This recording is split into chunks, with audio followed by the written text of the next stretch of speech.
it's an initiative to develop entrepreneurial ability. So, briefly put, it's to make use of of what we believe is a pool of a lot of human capital in Singapore with a desire to help out in a sustainable way, and sending these students who we will train to rural communities in the developing world and teach them about micro enterprise and how to actually start their own businesses to generate an income for themselves. Because just based on my experience, a lot of these communities, they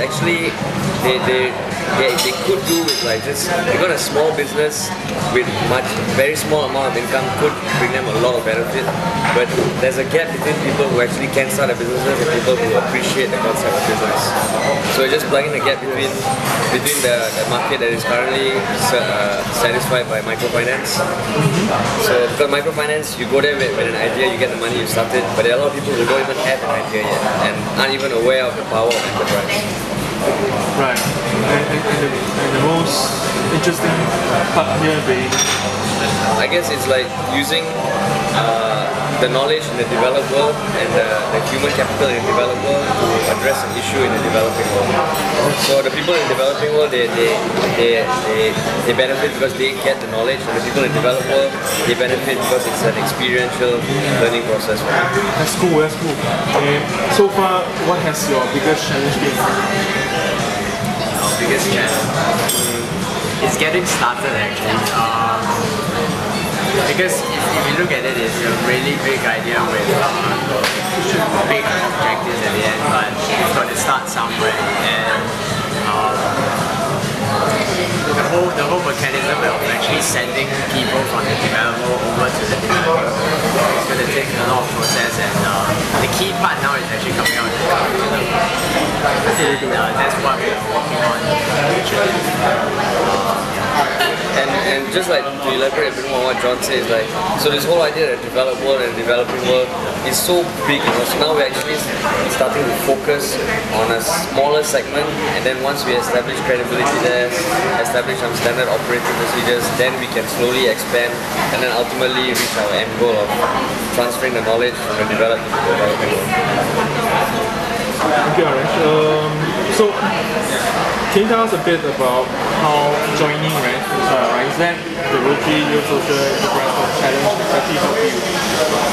Help your project? I think the biggest benefit from this is we actually get to meet people who are very like-minded, and then it has helped us on many levels. And the most basic level is knowing that there are people out there who actually do believe in what we believe in, and it gives us the confidence that this idea, this big idea can actually succeed. And then when we go a step further, these people that provided us with a network, with advice, RYSEC has also given us financial support since the competition, and all that has helped moving us a step further into actually implementing this idea into something concrete.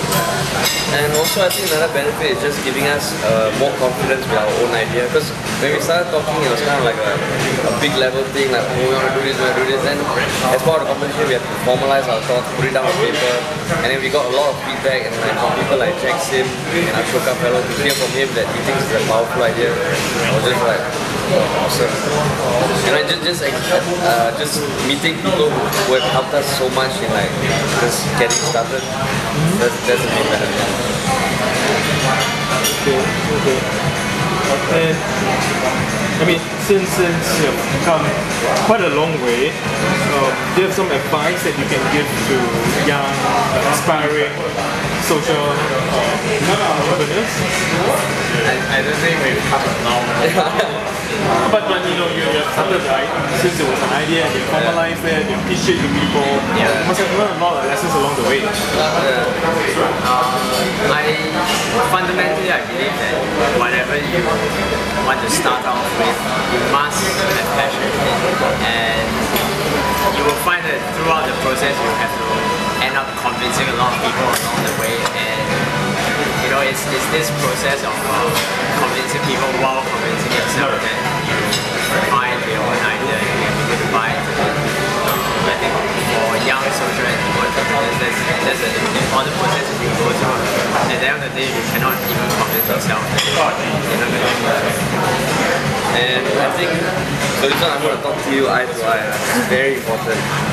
I think if you have an idea, if you're idealistic, and you're going to face a lot of people that tell you, oh, you know, what are you trying to do? You're trying to save the world, you're trying to change the world, just take care of yourself, you know, get a steady job, work, climb up the ladder. Even if you're not passionate about what you're doing, just stay. But if you have a belief and you think that you can actually make a difference, don't give up. Stay idealistic, talk to people, can be anyone, and of course like-minded people will be the best, which is why RYSEC has been really helpful, because you know, sometimes you doubt yourself when the going gets tough, especially for a social entrepreneur where the returns might not be financial. You're going to face a lot of difficulties, but just stay true to what you believe in. If it makes you feel good and if you know you're making a difference, just carry on with that and don't give up. And just talk to people and just like do what makes you feel good about yourself and what you feel can do good for the world. Actually, I have two things that I disagree with Haresh. The first is talking to people who are like-minded. In fact, I think you grow the most when you talk to people who are most critical of your ideas. I think both of us, we have met people like that, and you get frustrated, of course, when you talk to people who just dismiss it or they just put down your idea, but it's only when you can convince people like this that you know for certain, okay, this is going to go somewhere. That's the first thing. And I think the second thing is what we're also believing in, right, is social enterprise does not have to be charity, does not have to be non-profitable, it does not have to be financially unsustainable. We believe that it can be financially sustainable. It can be financially sustainable. It's up to you to think of a business model to make it happen. And just an example of how you're going to face a lot of disagreements, like we just disagreed and we are from the same team. But I accept his opinion because it is really, what he says is very, very true. Okay, so just you're going to get a lot of feedback, so always take what is useful to you, and anything else that you feel is not constructive, just put it aside. Thank you for the wonderful advice, John. That's not going online.